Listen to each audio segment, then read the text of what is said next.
उन नेपाल लघुवित्त वित्तीय संस्थाको एफपिओ आइतबार वैशाख 7 गते बाँडफाँड हुने भएको छ। यस कम्पनीको एफपिओ बिक्री प्रबन्धक एसबिआई मर्चेन्ट ब्याङ्कका अनुसार आइतबार बिहान 8 बजे आफ्नै कार्यालय ठमेल काठमाडौँमा एफपिओ बाँडफाँड गर्ने तयारी भइरहेको जनाएको छ।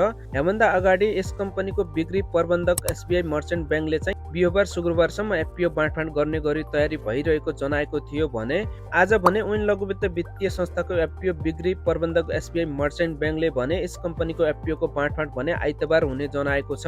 केही प्रक्रिया पूरा गर्न बाँकी रहेको कारणले यस कम्पनीको एफपिओको बाँडफाँड आइतबार हुने जनाएको छ। यता उन नेपाल लघुवित्त वित्तीय संस्थाको एफपिओ हात पार्न भने भाग्यकै भर पर्नुपर्ने भएको छ। यस कम्पनीको एफपिओमा मागभन्दा करिब 455.91 गुणा बढीले आवेदन परेको छ भने यस कम्पनीको एफपिओ गोला प्रथाबाट बाँडफाँड हुनेछ।